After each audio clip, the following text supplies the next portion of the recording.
अस्सलाम वालेकुम, आदाब। मैं सैयद जावेद हसन। बिहार के अररिया जिले के फारबिसगंज की दिल दहला देने वाली घटना ये बता रही है कि प्रदेश में पुलिस का इकबाल खत्म हो चुका है।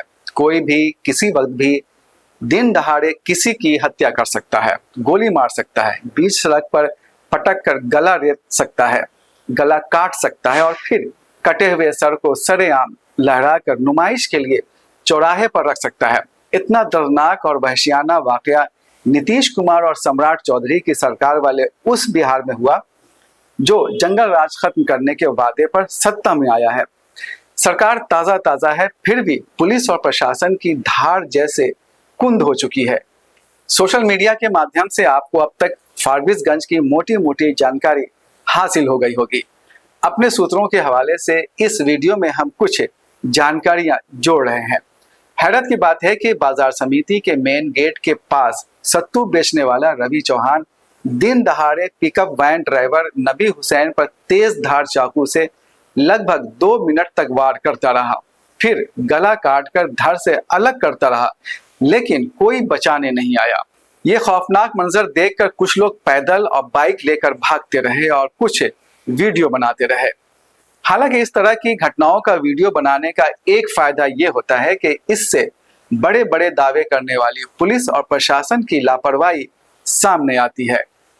पुलिस घटना स्थल पर तब पहुंची जब प्रतिक्रिया में भीड़ चौहान को पीट पीट कर अधमरा कर चुकी थी। भीड़ के चंगुल से छुड़ाकर पुलिस अधमरे रवि चौहान को फारबिसगंज के अनुमंडलीय अस्पताल ले गई, जहां डॉक्टरों ने उसे मृत घोषित कर दिया। यहाँ फारबिसगंज थाना अंतर्गत ये जगह आप देख रहे हैं मार्केटिंग यार्ड, इससे कुछ ही कदम पीछे जो है आज सुबह में एक बहुत दुखद घटना वहाँ पे हुई। वहाँ पर नबी हुसैन करके एक व्यक्ति हैं जो पिकअप ड्राइवर थे। उनका जो झड़प है वो रवि चौहान करके एक व्यक्ति है जो सत्तू वहाँ पर बेचता है। तो उन दोनों में सुबह में किसी बात को लेकर के झगड़ा हुआ और जो चाकू है जिसको कि बरामद भी किया गया है उसके द्वारा जो है निर्मम उनकी जो है हत्या की जाती है। और जो एक्यूज्ड है वो यहाँ से कुछ दूरी पर जा कर के जब घटना यहाँ पे होती है तो लोगों के द्वारा ही जो है उनको पकड़ा जाता है और वहाँ पर उनके साथ भी पिटाई की जाती है। उनको पुलिस के द्वारा जो है अस्पताल लेके जाया जाता है और वहाँ पर उनको इलाज के क्रम में जो है मृत घोषित कर दिया जाता है। अब देख रहे हैं कि हम लोग यहाँ पर हैं, जो भी डेड बॉडी है हम लोगों ने पोस्टमार्टम के लिए यहाँ से भेजा है और विधि व्यवस्था की जो बात है यहाँ सब कुछ जो है कंट्रोल में है। हम लोग निगरानी रखे हुए हैं। आप लोगों के माध्यम से यहाँ के लोगों से हम अपील करेंगे किसी भी प्रकार का कोई अफवाह पर विश्वास न करिए। पुलिस लाश को पोस्टमार्टम के लिए ले गई। इसके तुरंत बाद खून की प्यासी भीड़ अस्पताल पहुंच गई। भीड़ का कहना था कि जिस तरह से रवि ने नबी हुसैन का गला काटा है उसी तरह वो रवि का भी गला काट कर रहेगी। लेकिन जब भीड़ रवि को जिंदा या मुर्दा हालत में नहीं मिला तब भीड़ ने अस्पताल में तोड़ फोड़ शुरू कर दी। भीड़ ने अस्पताल कर्मियों पर भी हमला कर दिया। अस्पताल कर्मी किसी तरह जान बचाकर भागने में कामयाब हुए। ताजा तरीन सूरत हाल ये है कि डॉक्टर, नर्स और अस्पताल के दूसरे कर्मी हड़ताल पर चले गए हैं। वे अररिया के सिविल सर्जन के दफ्तर में रिपोर्ट करेंगे। तो उसको जो हम लोग देख करके उसके बाद एम्बुलेंस पर भेजवाए। उसके बाद पब्लिक सौओं के भीड़ में लाठी डंडा बांस हथियार लेकर के आया, तोड़ फाड़ मार धूस सबको गाली गुप्ता देना चालू कर दिए।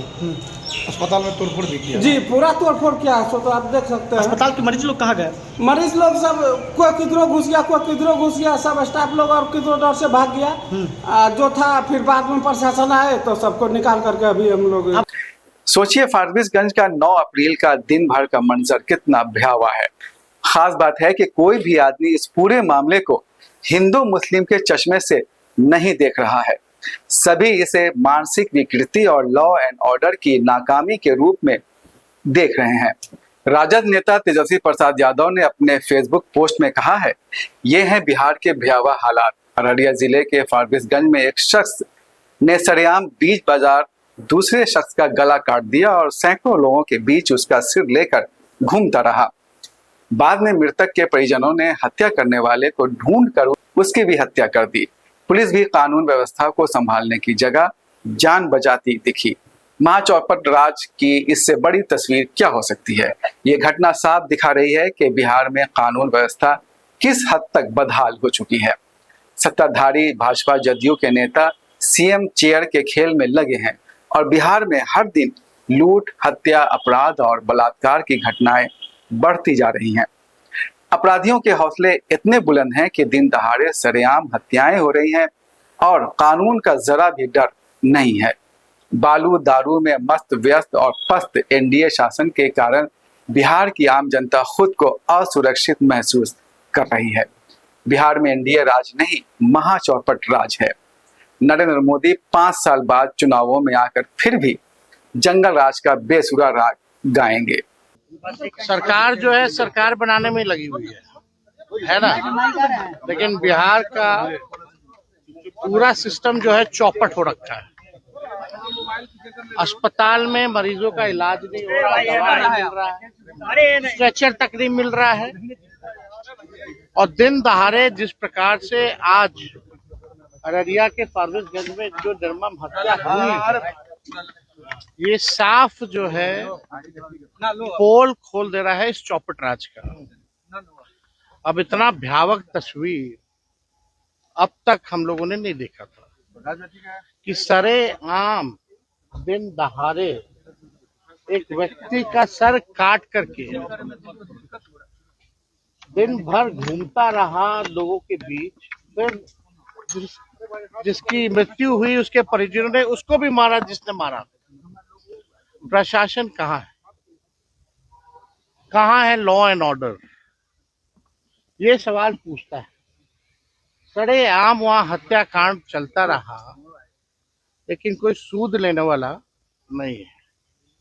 यहाँ जितने भारी भड़कम एनडीए के नेता लोग हैं, सबके मन में अभी केवल लड्डू फूटे पड़े हैं कि कौन भाजपा का बनेगा, कौन किसका बनेगा। तेजस्वी यादव आगे कहते हैं, और एक बात, सिर काट कर घूमने का दृश्य अभी हाल ही में आई एक प्रोपेगेंडा फिल्म का दृश्य था। भाजपा सरकार अपने प्रोपेगेंडे के लिए जो जहर समाज में भर रही है, ये भी दिल दहलाने वाला है। जहर की खेती का खामियाजा अब दिखना शुरू हो गया है। एक फेसबुक पोस्ट के मुताबिक 40 वर्षीय नबी हसन मीरगंज अमोना गांव के निवासी थे। वे अपने परिवार के एकमात्र कमाने वाले सदस्य थे और अपने पीछे पत्नी और 3 छोटे बच्चों को छोड़ गए हैं। एक दूसरे फेसबुक पोस्ट में कहा गया है कि फारबिसगंज की घटना भयावह है, मगर कृपया इसे सांप्रदायिक रंग न दें। ये घटना सिर्फ और सिर्फ इंसान के घटते पेशेंस का नमूना है। एक पिकअप वाले और एक सत्तू वाले के बीच रोज बहस होती थी। आज ऑटो वाले की एक फप्ती से सत्तू वाला इतना उत्तेजित हो गया कि उसने नींबू काटने वाले चाकू से सरेआम उसका गला काट डाला। फिर गुस्साई भीड़ ने सत्तू वाले की जान ले ली। ये संयोग की बात है कि दोनों में से एक हिंदू और एक मुसलमान था। सत्तू विक्रेता अपनी पत्नी के साथ मिलकर सत्तू और अनानास बेचता था। उस रोज उसकी पत्नी नहीं आई थी। नबी हुसैन ने व्यंग में पूछ लिया था, आज सत्तू वाली नहीं आई। इसी के बाद ये दर्दनाक घटना घटी। आपको याद होगा, इसी फारबिसगंज में 2011 में एक वहशियाना घटना घटी थी। तब भी नीतीश कुमार की ही सरकार थी। मामला 3 जून को भजनपुरा गांव का है। एक निर्माणाधीन फैक्ट्री के पास से रास्ता दिए जाने को लेकर स्थानीय लोगों और पुलिस के बीच झड़प हो गई थी, जिसमें पुलिस की गोली से 4 लोगों की मौत हो गई थी। ये सभी मुसलमान थे। इसी घटना का एक वीडियो वायरल हुआ था, जिसमें पुलिसकर्मी एक लाश पर उछल उछल कर कूद रहा था। वो पुलिस वाला नफरत से भरा हुआ था। रवि चौहान भी नफरत से भरा हुआ था। रवि चौहान को पीट पीट कर मारने वाली भीड़ भी नफरत से भरी हुई थी। समाज में नफरत का सिलसिला बढ़ता जा रहा है। इस जानलेवा नफरत से खुद भी बचिए और दूसरों को भी बचाइए। अगले वीडियो के लिए दीजिए इजाजत। अल्लाह हाफिज।